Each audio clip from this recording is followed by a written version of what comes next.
بسم الله الرحمن الرحيم الحمد لله رب العالمين وصلاة ربي وسلامه ورحمته وبركاته على ذاك النبي الكريم نبينا محمد وعلى آله وصحبه أجمعين أما بعد. As we continue in this great tremendous book entitled Fataawa al-Hamawiyyah al-Kubra by the great Imam Abu al-Abbas Taqiyuddin Ahmad ibn Abdul Halim ibn Abdul Salam ibn Taymiyyah al-Harrani al-Dimishqi, the one who died 728 at the migration of our Prophet alayhi salatu wassalam. There's a time now 7:44 p.m. Wednesday, September the 25th 2024 of the Gregorian calendar, which agrees with the Islamic date, which is currently we're in the third month of the year, according to the Islamic date, which is the date of us, inshaAllah, Ahl Iman and Ahl Islam, was currently the 23rd of Rabi' al-Awwal. Technically it's Thursday, even though we say it's Wednesday, but it's Thursday. The year 1446, the year 1446, after the migration of our Prophet alayhi salatu wassalam. We were speaking about the affairs pertaining to what Ibn al-Khafif, rahimahullah, his belief about the speech of Allah subhanahu wa ta'ala and the creed of the Muslims in regards to that. We talked about the matters pertaining to how the speech of Allah is not metaphoric, is not inward thoughts, it's not something that is done inwardly, oneself. It's actual words, it's words with a voice, with letters. And we're talking about the speech of Allah on the day of resurrection and the speech of Allah which the prophets heard. The type of speech that we hear of Allah subhanahu wa ta'ala in this world is this al-kalam al-matlu, the recited speech. And that's considered also the speech of Allah subhanahu wa ta'ala. But the affair pertaining to what we discussed was speaking about the voice, meaning actually hearing the voice of Allah. The voice of Allah, which is revelation in this world. The voice of Allah subhanahu wa ta'ala is considered wahy in the dunya, which are only for the prophets and messengers. For the common folk does not hear the speech of Allah, meaning his actual voice, in which Allah subhanahu wa ta'ala had made as revelation that was given to the prophets and messengers. So all the time, whenever Abdur Razzaq starts his class, some interference goes. Shaitan boy, I tell you, all the time. Happens to me all the time. So you find these matters are pertaining to what we just discussed. Those affairs pertaining to the speech of Allah in regards to wahy, those matters will switch on the day of resurrection. As the affair of wahy for the prophets and messengers hearing Allah's voice, that affair is shut. That matter is closed. For one now is to come and say they heard the voice of Allah, we would consider them to be crazy.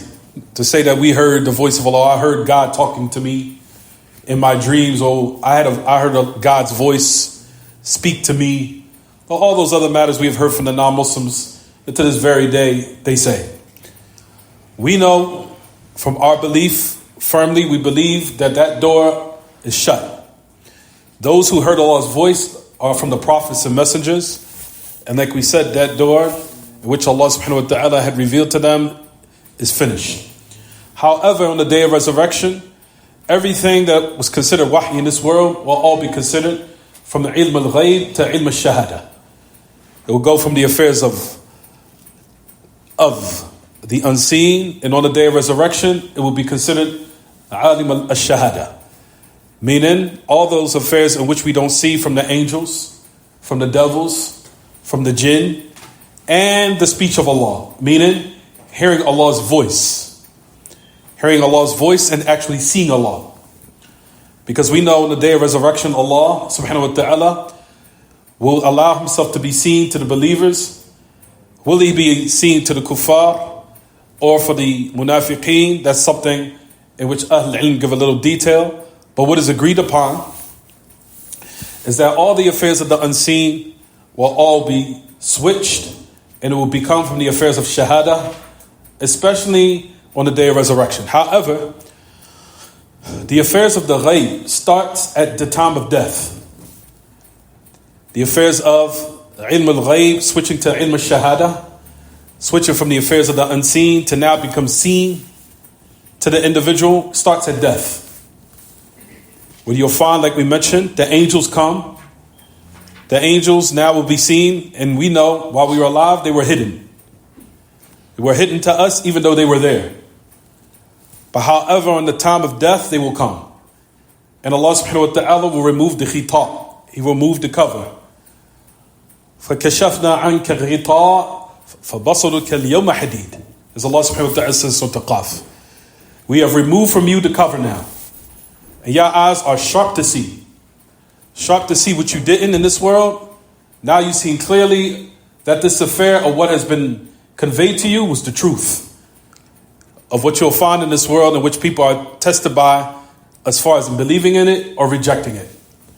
But all those affairs will become clear, reaching the level what they call ayn al-yaqeen, where you will see it with yourself, and all those matters will become the ilm al-shahada, meaning they will become apparent. Allah subhanahu wa ta'ala, as we know, on the day of resurrection, He will be seen twice. On the day of resurrection, and in paradise for the believers. As Allah subhanahu wa ta'ala will show Himself to the believers on the day of resurrection by revealing the saq, or the shin. And as we know, Allah subhanahu wa ta'ala will grip the grip, removing people from hell. In addition to what we're talking about now, that the people will hear Allah's voice on the day of resurrection. The people will hear the Creator's voice. As far as in regards to the accountability of the creation, and in regards to some of the kuffar, in which Allah subhanahu wa ta'ala will allow them to hear speech of humiliation.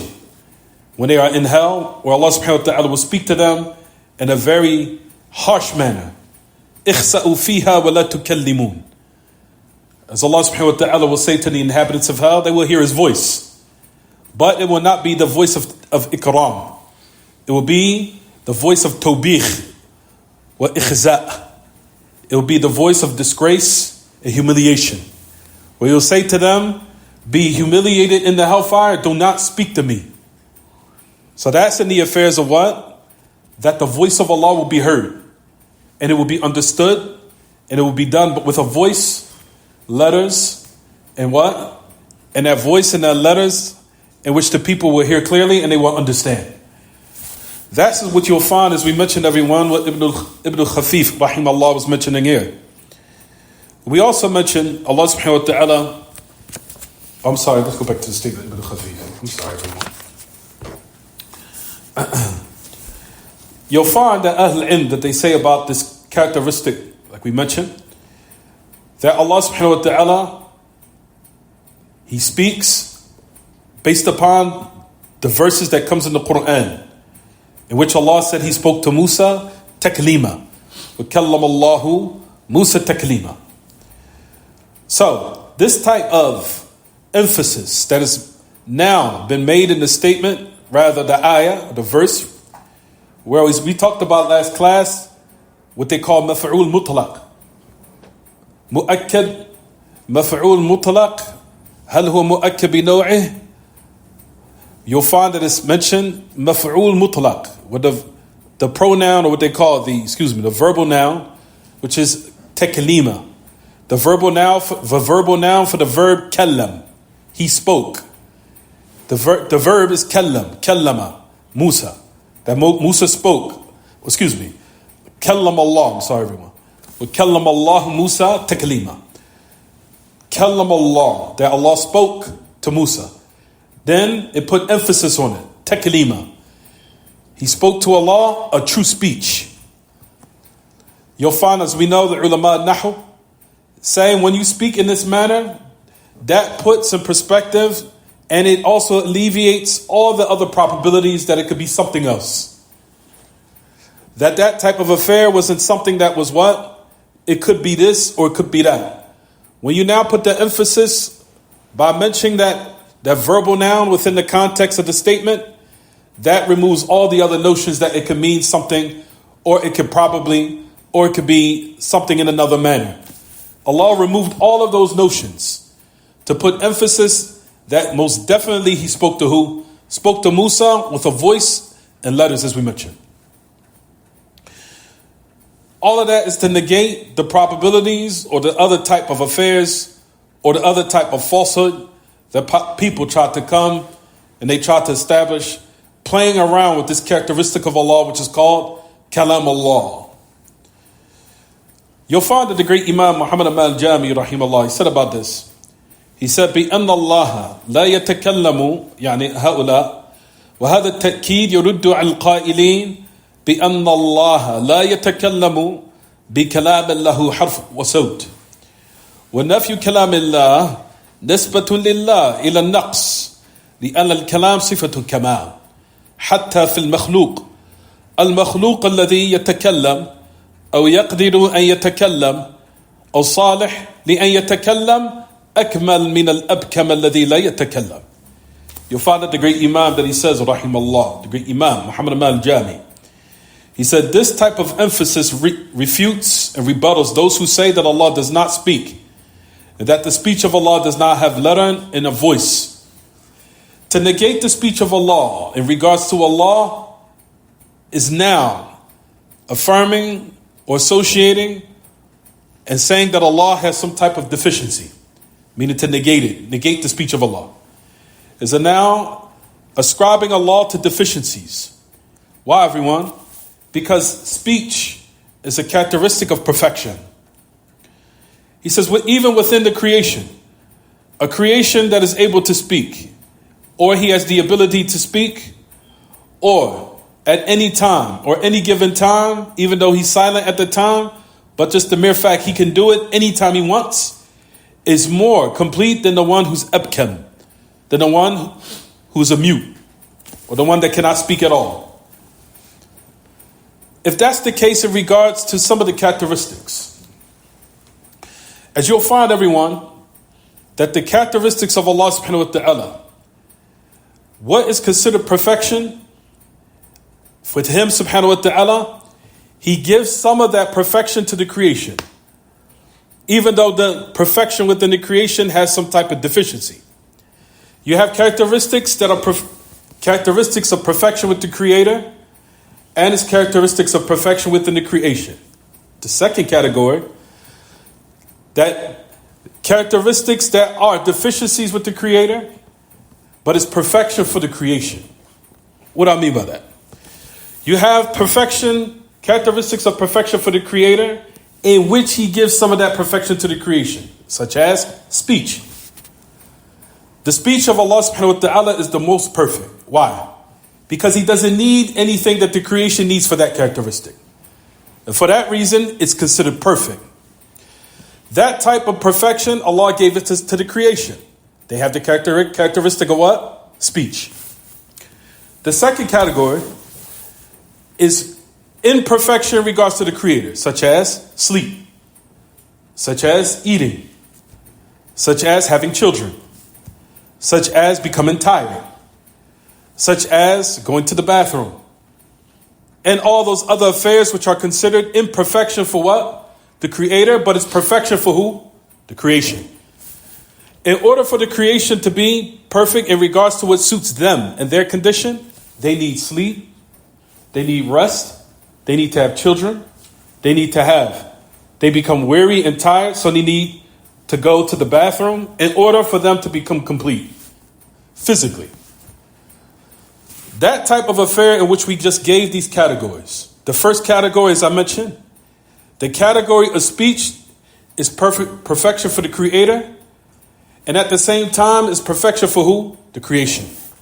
However, that characteristic of speech, the most perfect way is for Allah. Why? Due to the fact that Allah, as we mentioned last class, does not need what the creation needs for the characteristic or for the ability to speak. The creation needs a mouth, jaws, blood, a tongue, lips, jaws in order to speak. Allah subhanahu wa ta'ala does not need any of that to speak. That's why the characteristic of speech in regards to Allah is the most perfect. That's due to the qa'idah that Allah subhanahu wa ta'ala, that we mentioned about Allah, in order to refute the Asha'ira, that it comes in the category, or if you want to say the principle, لوازم صفات المخلوق لا تستلزم صفات الخالق. What the creation needs for its characteristics does not necessitate that the creator needs for his characteristics.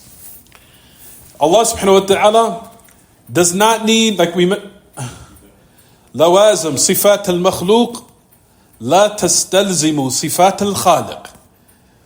What the creation needs for its characteristics, Allah subhanahu wa ta'ala does not need for his characteristics. Allah does not need jaws, a bone, teeth, a tongue, 2 lips, and anything similar to that in order to have the characteristic of speech. That's the reason why Allah subhanahu wa ta'ala's characteristic of speech is the most perfect. Because he does not need anything to have that characteristic. In contrast to the creation, they need those characteristics in order to speak. That is the first category in regards to Allah subhanahu wa ta'ala, where he has perfection and he gives some of that perfection to what? The creation, even though it's deficient. From that, speech. From that, seeing. From that, hearing. From that, having knowledge. That's perfection for what? For the creator in the most perfect way. And he gives some of that what? Perfection to what? To the creation. Hikmah. Some of the creation has hikmah. All those are characteristics of the first category. There's a reason why I'm mentioning this, because I'm about to bring it full circle in a minute. There's a reason why I'm mentioning this. So the first category is perfection for the creator, and he gives some of that perfection to what? To the creation. Then you have the second category, as I mentioned, what's considered imperfection for the creator, where he does not have those characteristics because it's imperfection. For example, having a beginning, having an ending, eating, sleeping, going to the bathroom, having children, and the likes of that. That's imperfection, and it does not befit what? The creator. But it what? Suits the condition of who? The weak creation, where they need those affairs. Is it clear what I'm saying, everyone? So keep in mind the distinction between those two categories, because it's a reason why I'm mentioning this, and I'll say why in a minute. Tafadal. Tafadal. Tafadal. Is it? Okay. Is it clear what I'm saying so far now? So far? طيب. Now, let's look at this affair in a way in which you'll find, as we said last class, and I said this last class already, you'll find that one of the ways in which Ahl Ilm criticize those who negate the characteristic of the speech of Allah, based upon these categories that we just mentioned, you'll find that those who say that Allah cannot speak has now resembled Allah with the weak creation, in affairs in which Allah condemned why the people should not be worshipping those idols. You'll find that as the ayah which Allah subhanahu wa ta'ala mentions, he says, أَلَمْ يَرَوْا أَنَّهُ لَا يُكَلِّمُهُمْ وَلَا يَهْدِيهِمْ سَبِيلًا اتَّخَذُوهُ وَكَانُوا ظَالِمِينَ. As Allah subhanahu wa ta'ala says in his book, when he condemned the idols in which the people were embarking upon worshiping, Allah subhanahu wa ta'ala condemned them for worshiping it based upon this type of what? Condemnation, meaning this type of dispraisal. Why? Because it does not have the ability to speak. He said, do they not see it does not speak to them, nor can it guide them to any path? How is it now that you negate the speech of Allah subhanahu wa ta'ala until you resemble him to the idols in which he condemned in his book, and made Allah subhanahu wa ta'ala render in the state like the imperfect creation in which they are not able to speak, in which you give that perfection now to Allah, and you made the human being better than Allah, or made the creation better than Allah. So now you'll find they either resembled him to the idols, or they made the human being better than Allah. Is it clear what I'm saying? That's the reason why I mentioned to you the categories. They either resembled Allah subhanahu wa ta'ala with the idols, Or they resemble and made, not resemble, rather they made the human being better than Allah. Because based upon the first category, perfection in which the Creator is the most deserving to have, in which He gives to the creation, to now negate it from Allah and to say the creation only has it, what did you do? You made the creation better than the Creator, where they have some type of perfection that the Creator does not have. So you see how Ahl Ilm were very daqiq, very daqiq in their condemnation and refutation and rebuttal against the people of Batil in regards to how they say Allah subhanahu wa ta'ala does not speak. You made the creation better than Allah. Because that category of the first, which is affairs of which perfection, and He gives that perfection to the creation, how is it the fact that now you remove it and say that the creation has some type of perfection that the Creator doesn't have? Is it clear what I'm saying, everyone? That's the reason why we say that these affairs and these categories break down to what we just mentioned. There are characteristics that are perfection for the Creator and for who? For the creation. Keep in mind, we said Allah gives it to them. He gave it to them, some of that perfection. Some of it. But however, that characteristic of perfection is complete with Allah. In every way. The second category, as we mentioned, imperfection where it does not befit the Creator. Perfection in regards to the creation where it's suitable for a need of the creation. But the mere fact that it's not suitable for the Creator, everyone, it now is considered to show dominance and how Allah subhanahu wa ta'ala is perfect in every way, where He is free and independent of every need. Because all those categories, as we just mentioned, that suits the creation. I'm talking about the second category. All those categories, as we mentioned, all of them are imperfection in regards to the Creator, saying as if He's incomplete in His ability, where He now needs certain affairs. That's the reason why we say in regards to what, everyone? Those who say that Allah cannot have kids, and I said this before in another class. A person who's a Christian might come to you. This is the reason why we teach this Aqidah, because it's very important. He'll say Allah cannot have children. Can Allah become human? Can Allah subhanahu wa ta'ala have children? Can Allah subhanahu wa ta'ala eat, drink, suckle from His mother, come out the vagina of His mother, and grow and develop? Can't Allah do this? Those affairs goes back to this belief. This type of belief, which is Allah subhanahu wa ta'ala, we do not say out of respect and reverence and glorification for the Creator. We do not say He can't. We never say out of our mouth, our Creator can't. That's number one. Out of proper mannerism with Allah. We never say He cannot or He has not the ability. That's number one. Number two, what we say is His ability is not created with these deficiencies, because if they were brought to reality, it would necessitate weakness as Him as a deity.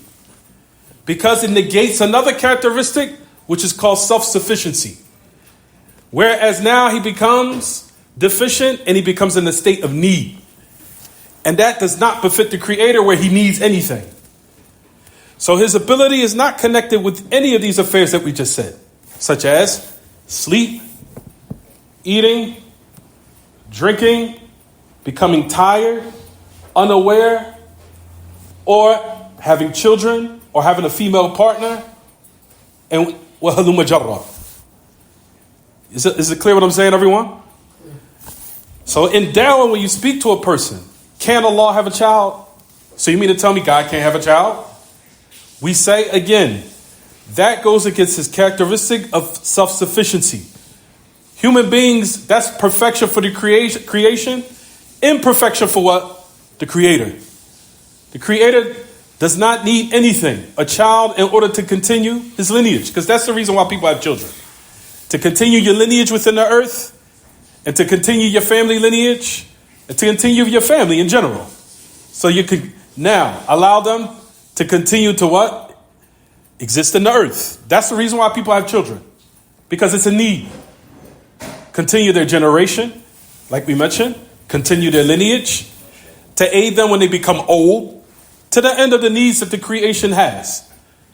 Or for why they have children? Because it's a what? It's a need. So Allah subhanahu wa ta'ala is, His ability is not complete. Oh, I forgot to mention what's more important than that. What's more important than that? It's time for the thing, right? Oh, wow. Yeah. Abdul Kareem, you want to do the honors?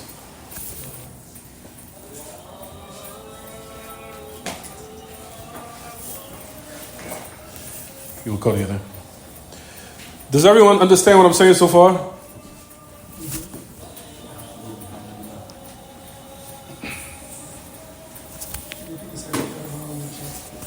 Say it again. I'm sorry. Okay, no problem.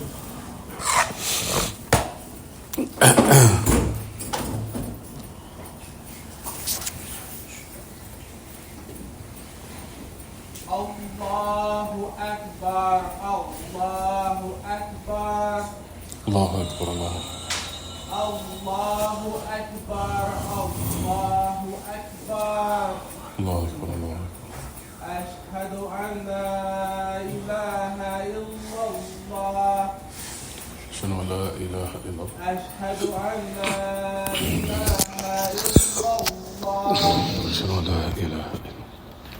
أشهد أن محمدا رسول الله.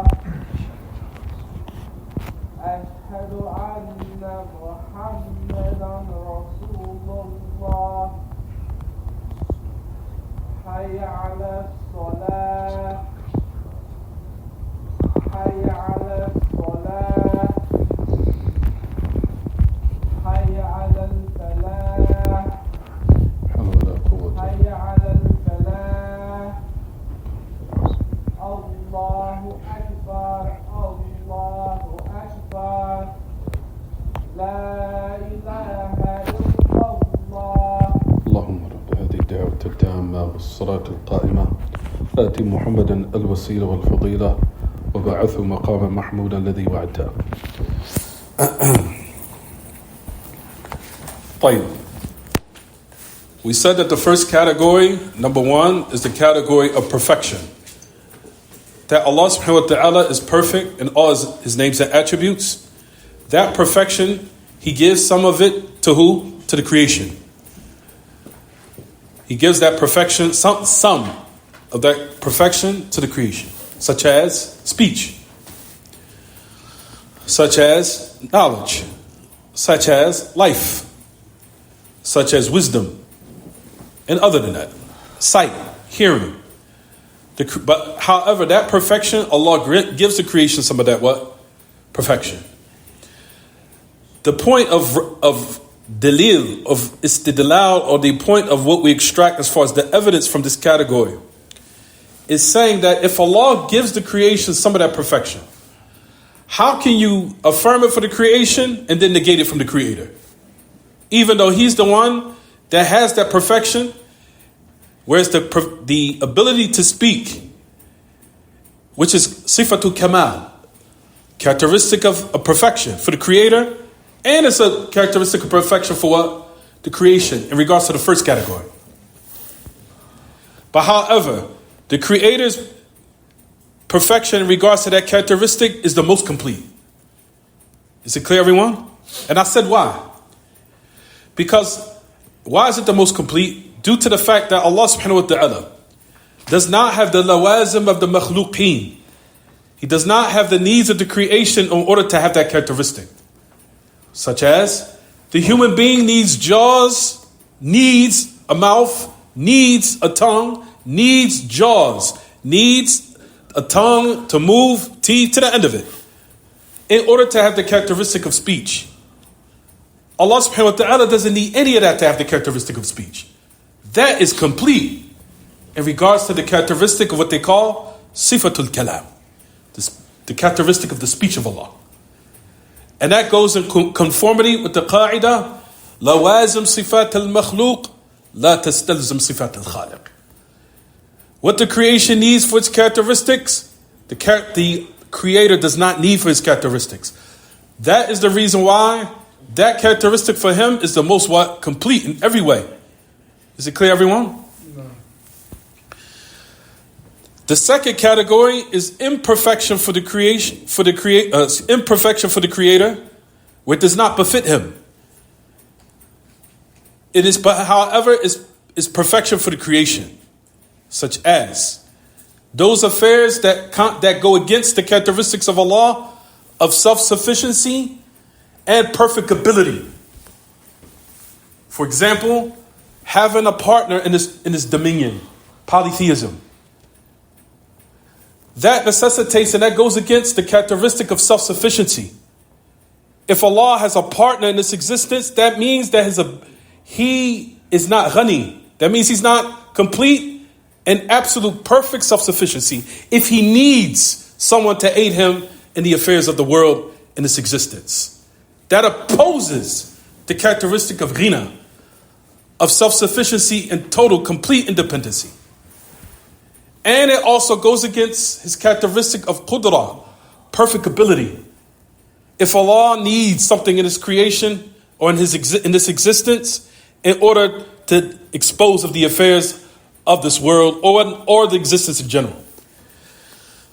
That's the reason why the affairs of polytheism does not befit Him, or having a baby, or having children, or having a female partner, or sleeping, or becoming weak, or becoming inadvertent, or not aware, forgetfulness.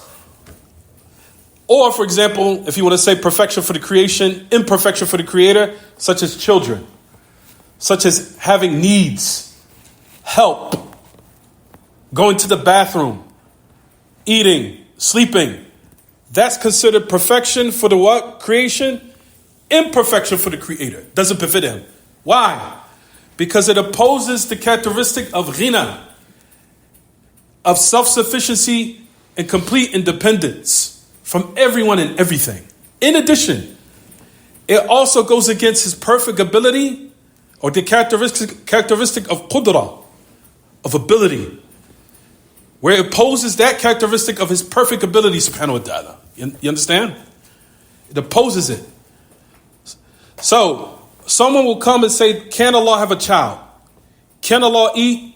Can Allah drink? Can Allah be born? Can Allah go to sleep? Can Allah have children? Can Allah have a female partner? Can Allah have a sharik? One who can aid Him in His existence. We say, those characteristics are imperfection for the Creator. It's not connected with His ability, because if it was brought into existence, it would necessitate weakness and a deficiency as Him as a deity. And it doesn't befit Him where He has any type of need. Subhanahu. Is it clear? No. Is it clear, everyone? Is it clear what I'm saying? You sure? This is the reason why we teach Aqidah, because it's extremely important. You don't know this? Some Christian will come. You don't believe God can't be a human being and go to the bathroom and defecate and urinate and have sex with one other woman and have a female. All these affairs are imperfection for the what? Creator. Perfection for who? The creation. Why? Because these type of characteristics goes against, again, the characteristic of ghina and the characteristic of the perfect ability of Allah. Is it clear, everyone? The perfect ability of Allah. For example, sleep shows there's weakness in Him as being aziz. Rest goes against yukhalif sifat al-izza. Wal-maut yukhalif sifat al-haya al-kamila. For example, death opposes His perfect life. So Allah cannot die. Because one might say, well, Allah, God can't die. No, that opposes His perfect ability. And it also opposes another characteristic, which is the characteristic of perfect life of Allah. Because Allah has no beginning and He has no ending. Is it clear? Is it clear, everyone? Yeah. Good. In regards to those two categories, I'm going to read quickly what the great Imam, Shaykh Muhammad al-Jami, said, rahimahullah. He said about this, he said, فَكَيْفَ لَا تَرْضَى لِنَفْسِكَ. Oh, what that was. أن تكون عاجزا عن الكلام بل تحاول أن تنسب لنفسك الكمال كل الكمال البشري من ذلك القدرة على الكلام والقدرة على البيان وفصاحة اللسان وانطلاقه، ومع ذلك تنسب إلى الله عدم الكلام بأنه لا يتكلم، وتشبهه بالجمادات التي لا تتكلم. So based upon this, he's talking about the ayah which is in Surah Al-A'raf, ayah number 148, everyone. Ayah number 48, the Surah Al-A'raf. Allah subhanahu wa ta'ala says in his book, what he said, وَاتَّخَذَ قَوْمُ مُوسَى مِنْ بَعْدِهِ مِنْ حُلِيِّهِمْ عِجَلًا جَسَدًا لَهُ خُوَارٌ أَلَمْ يَرَوْا أَنَّهُ لَا يُكَلِّمُهُمْ وَلَا يَهْدِيهِمْ سَبِيلًا اتَّخَذُوهُ وَكَانُوا ظَالِمِينَ. Allah subhanahu wa ta'ala says in Surah Al-A'raf, ayah number 148. He said, and the people of Musa made after his departure from the ornaments of the calf, meaning from the golden calf they had taken as a deity of worship, an image having that lowing sound, that moan, which was from the devil, as you go back to the tafsir of it. He said, Allah subhanahu wa ta'ala condemns them for worshipping the idol. Now listen to why. Did they not see that it could not neither speak to them nor guide them to a path or guide them in any way? They took it for worship and they were wrongdoers and they were oppressors. اتَّخَذُوهُ وَكَانُوا ظَالِمِينَ. Is it clear, everyone? If you used to say that Allah cannot speak, this now agrees with the great Imam, Shaykh Muhammad Aman. He goes on to mention this. Now listen. How can you be pleased for yourself? كيف ترضى لنفسك أن تكون عاجزا عن الكلام? How can you say or ascribe to yourself that the person who does not have the ability or they're unable to speak, then you now try to ascribe to yourself perfection of what's considered perfection of the human being also. From that perfection is speaking and having the ability to speak. And not only having the ability to speak, having the ability of clarification and fasahatul lisan. And also being able to what? Be eloquent.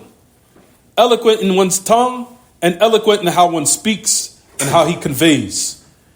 And despite of that, how could you now have the gall to ascribe to Allah a deficiency that he's not able to speak at all and that he doesn't speak? Whereas you now resembled him with the inanimate objects that cannot speak at all. And from them was the false deities that they were embarking upon worshiping.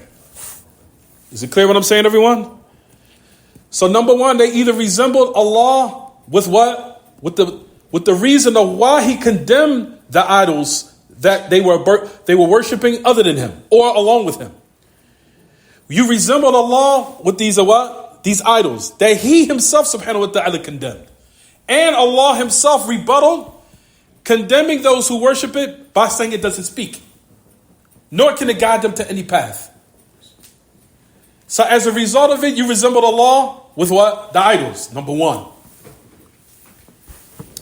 Then he goes on to say, rahimahullah, he said, وَتَزْعُمْ أَنَّ ذَلِكَ التَّنْزِيهِ أي تنزيه أو أي ما تنزيه هذا نسبة لله إلى النقص وإذا أردت التنزيه اقرأ ليس كمثله شيء وهو السميع البصير. التنزيه أن تثبت لله ما أثبت لنفسه ثم تنفي المماثلة بين ما أثبته لله وبين ما هو ثابت للمخلوق كما قال الرب في هذه الآية. He said, you'll find, he said, how you claim that this is so-called glorification, raising Allah above deficiencies, even though this is an ascription to Allah to deficiencies. If you wanted to so-called glorify Allah and raise him above these matters, read the ayah properly. As it comes to Surah Shura, ayah number 11. Nothing is similar to him, and he is all-hearing and all-seeing. You'll find, number one, as we mentioned again, either you resembled Allah with the idols that can't speak, or you put Allah subhanahu wa ta'ala where he's deficient and the creation is what? More complete than him. If you negate the characteristic of speech of Allah. Is it clear? Yeah. طيب, so stop here inshallah. I think I filled your brains up today with a lot of information. There was other things I wanted to talk about. We'll stop here. Huh? I will. Don't worry, I will. Inshallah. Make dua to Allah. Make dua to Allah. Allah strengthen you in Aqidah. I make dua to Allah to strengthen me in Aqidah. Allah, inshallah, Allah will answer your dua. Ask Allah subhanahu wa ta'ala يقويك في باب العقيدة. باب العقائد من أهم الأمور. لا سيما في هذه الآونة الأخيرة التي تفشت فيها الشبهات والترهات والخزعبلات بشكل عجيب. انفتحت أبواب الفتن بمصراعيها الآن. فالإنسان بأمس حاجة إلى العلم النافع الموافق للكتاب والسنة, وإلا يقع في المهالك والمهاوي بكل سهولة. المهم, you understand everyone? Anything else about the lesson? تفضل. I know last week we said we were going to get into the question about the process of seeing Allah behind the veil or seeing the diversity. I forgot to mention that. We said that the correct affair is that the Prophet ﷺ seen Allah, but from behind the hijab. He seen Allah, and Allah addressed him and spoke to him, but it was from behind the hijab. And the ru'ya that the Messenger of Allah, when he saw Allah, as they say, is a ru'yatun qalbiyah. It's the ru'ya of the heart, not the ru'ya of the eyes. But you'll find a hadith which is mukharraj fi sahih Muslim, the Messenger of Allah alayhi salatu wasalam, لما سئل هل رأيت ربك قال نور أنا أرى نور أنا أرى. So that's one narration where it says, did you see your Lord? He said, light, how could I see him? That's one narration. So you'll find that they gather all the narrations to say that what is authentic is that the Messenger of Allah sallallahu alaihi wasallam, Allah addressed him. The Messenger of Allah heard Allah's voice. The Messenger of Allah heard Allah's voice. He heard Allah's voice, and Allah addressed him concerning the salawat, as we know. As we know, it was 50 prayers at one time. To the end of the narration, as we know. So the Messenger of Allah heard Allah's voice. He seen Allah with his heart, but it was from behind the hijab. Due to the fact that we have the other narration, where it says in the narration, he said, Inna Allah يتوب على المسيء ويرفع إليه عمل اليوم يرفع إليه. Let's skip to the narration to the bottom of it. What did it say? وحجابه النور وفي رواية وحجابه النار لو كشفه لأحرق سبحات وجهه ما انتهى إليه بصره من خلقه. وحجابه النور وفي رواية وحجابه النار. It says that his hijab is light. If he was to remove it, the subuhatu wajhihi لأحرقت سبحات وجهه ما انتهى إليه بصره من خلقه. If he was to remove it, he said it will burn up everything in which what his eyes reaches, which is everything, because he sees everything. So that's the reason why, based upon that narration, they see the Messenger of Allah seen Allah, but from behind the hijab. And now, just to keep it summarized, he's seen Allah subhanahu wa ta'ala from behind the hijab, and he's seen Allah by the ru'ya qalbiyah, laysat ru'ya basariyah. He's seen Allah from the ru'ya of his heart, not from the ru'ya of his eyes. That's just to sum it up. There's more details than that, but I think that will suffice, inshallah. Is it clear, everyone? Good. And also that hadith affirms that Allah is above. That hadith, which has reached the level of tawatur, because the Messenger of Allah went up, and it goes with the tafsir, which is the surah of what? Al-Isra.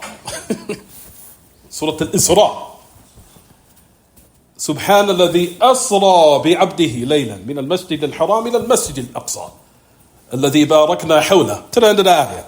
Notice it said, glory be to the one that we raised our slave up. Clearly.